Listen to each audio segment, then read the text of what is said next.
Nexus Makassar 2025 hadir di Makassar, Sulawesi Selatan.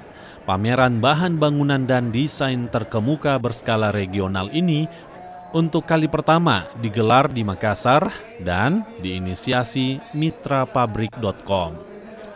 Pameran bertajuk The Leading Building Material Exhibition in Eastern Indonesia hadir sebagai platform strategis yang mempertemukan pelaku industri arsitektur, desain interior, pemerintah, konsumen, dan produsen material bangunan di kawasan timur Indonesia. Ajang ini juga menjadi langkah besar dalam memperluas jejaring industri material bangunan premium di luar Pulau Jawa. Oke, untuk pameran Nexus Makassar kali ini kita memang lebih ke arah teman-teman building material yang ke arah finishing ya, produk-produk finishing, di mana jumlahnya banyak dan setiap bisa dibilang perkembangannya, inovasinya itu sangat-sangat pesat sekali.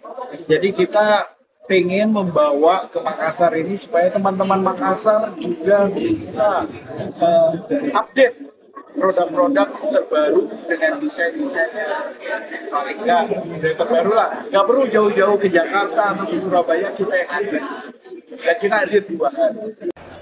Nexus Makassar 2025 menghadirkan 35 brand terkemuka. Salah satu produsen pintu baja bermotif kayu, Fortress, menargetkan transaksi 1 miliar dan akan menjadikan Makassar sebagai pasar utama produk pintu baja. Inovasi tentunya dari segi modelnya, dari ukurannya, ya model terus kita perbanyak supaya bisa sesuai dengan konsep-konsep rumah yang dibangun. Terlebih lagi untuk Makassar, Sulawesi Selatan, karena keterlibatan kami bekerja sama dengan terlibat langsung dalam program pemerintah untuk pembangunan 3 juta rumah, sehingga kami bekerja sama dengan Real Estate Indonesia yang Selain menampilkan berbagai produk unggulan dan ramah lingkungan, ajang ini juga menghadirkan talk show dan networking session. Pengunjung juga mendapat edukasi terkait material yang aman dan efisien. Fitriani Arsyad, Kompas TV Makassar, Sulawesi Selatan.